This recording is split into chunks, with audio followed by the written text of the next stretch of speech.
Muita gente fala mal do salário e do trabalho do agente de pesquisa e mapeamento, do supervisor de coleta e qualidade, e a maioria das pessoas não faz a menor ideia do que elas estão falando. Então eu gravei esse vídeo para mostrar para você a verdade sobre isso. Eu fui servidor efetivo do IBGE durante 7 anos. Eu trabalhei intensamente com agentes de pesquisa e mapeamento e eu estava lá quando o cargo de supervisor foi criado. Nesse vídeo eu vou falar sobre o salário para esses dois cargos e sobre a rotina de trabalho de cada um deles, sobre a renovação do contrato e sobre tudo que você tem curiosidade, mas ninguém nunca te respondeu. Primeira coisa é o salário base. Tudo que eu vou falar aqui, a pessoa que está trabalhando recebe em dinheiro. O agente de pesquisa e mapeamento recebe um salário base de R$ 2.676,24. O supervisor de coleta e qualidade, ele recebe um salário base de R$ 3.379. Os dois têm direito a um auxílio alimentação de R$ 1.175 todo mês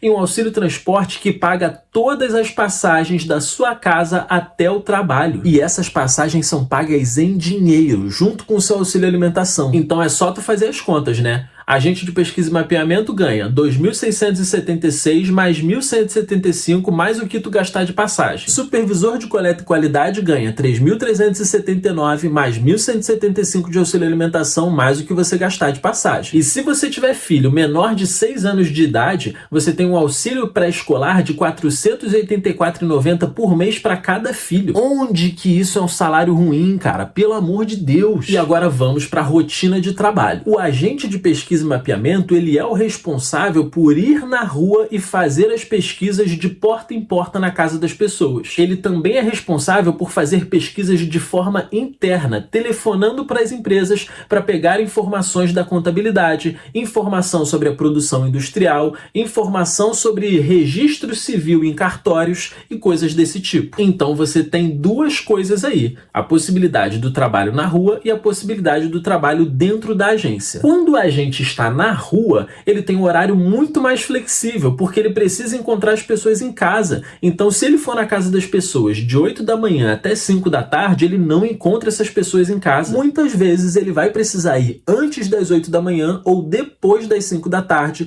às vezes até no final de semana. Então, em muitas agências, existe um acordo entre a chefia e a supervisão e o agente de pesquisa, que é, cara, se você me entregar o seu trabalho pronto, você não precisa nem aparecer aqui na agência. Então você aparece uma vez na semana só pra gente ter uma reunião básica ali, alinhar o trabalho da semana que vem, e eu não quero ver você, eu quero ver o seu trabalho pronto. Quem é agente de pesquisa e mapeamento vai confirmar o que eu tô falando aqui nos comentários. Agora, isso não é garantido. Essa era a minha experiência, era assim que eu tratava os agentes de pesquisa e mapeamento que trabalhavam comigo, e a maioria dos chefes tratava da mesma forma. Agora, quando o agente de pesquisa e mapeamento trabalha dentro da agência, aí o trabalho dele é outro.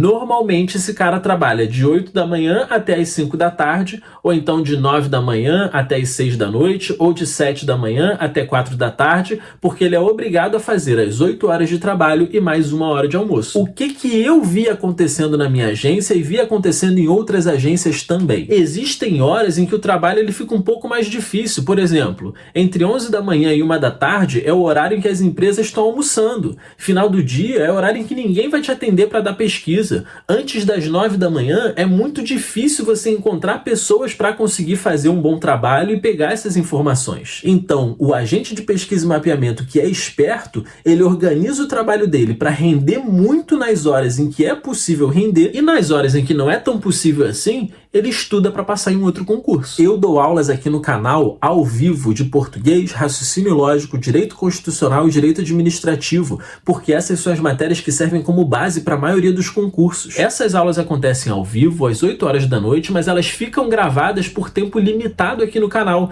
Então você consegue usar essas matérias para estudar para outros concursos que ainda vão acontecer. Se você for um agente de pesquisa e mapeamento esperto, você consegue aproveitar o teu tempo de trabalho trabalho para estudar para outros concursos. Agora, isso não é garantido. Essa era a minha experiência enquanto chefe e eu via outros chefes fazendo a mesma coisa, mas não é garantido que o seu chefe vá deixar você fazer a mesma coisa. Acontece. E o supervisor de coleta e qualidade, Tossan? Quando eu entrei no IBGE, não existia o supervisor de coleta e qualidade. Quem fazia isso eram os servidores efetivos e os agentes de pesquisa e mapeamento. Então você tinha um servidor efetivo que atuava como supervisor da pesquisa e o agente de pesquisa e mapeamento, que era um pouco mais safo, que trabalhava um pouco melhor, muitas vezes ele era mandado para ir lá quebrar as recusas. Recusa é quando a gente chama quando o morador não quer passar a informação para o IBGE. Só que a gente entrava num problema muito grande. O edital de agente de pesquisa e mapeamento não cobrava a existência de CNH e o cara que tinha CNH não era obrigado a dirigir porque isso não estava nas atribuições do cargo. Então você tinha servidores que tinham que atuar como supervisores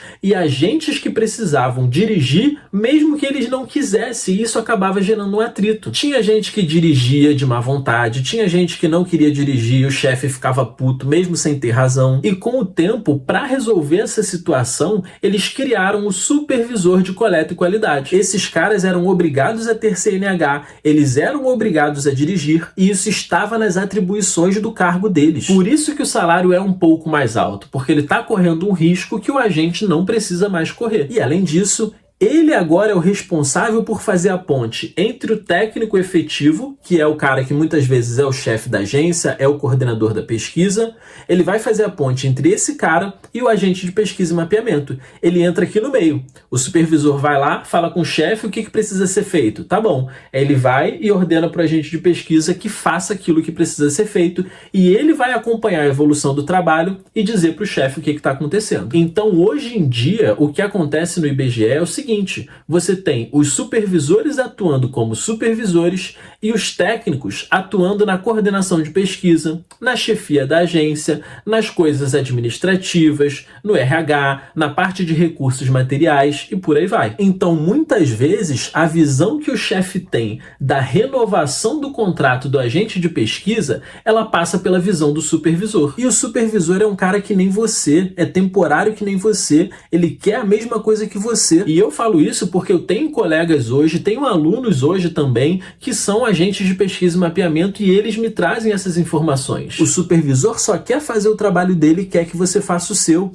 O supervisor também quer ficar lá os 4 anos de contrato e você também quer ficar lá os 4 anos de contrato e todo mundo quer estudar para passar em um outro concurso nesse meio tempo. Então você faz o seu trabalho, o supervisor faz o trabalho dele e o chefe da agência não enche o saco de ninguém. Então não importa se você é supervisor, se você é agente trabalhando na rua ou agente trabalhando dentro da agência, você tem condições de aproveitar esses 4 anos de contrato, ficar pianinho, fazer o seu trabalho direitinho e estudar para passar em um outro concurso melhor. Faz exatamente o que eu falei, começa estudando as matérias básicas que caem na maioria dos concursos, que eu dou aulas ao vivo aqui no canal, e depois você vai se preocupando com os conhecimentos específicos quando chegar o seu concurso. Eu ensino você a fazer exatamente isso nessa aula aqui de cima. E se você gostou dessa ideia e quer o caminho mais curto, entra nesse link aqui embaixo porque você vai conhecer a Escola de Concursados. O meu preparatório serve para todos os concursos e te ensina exatamente isso.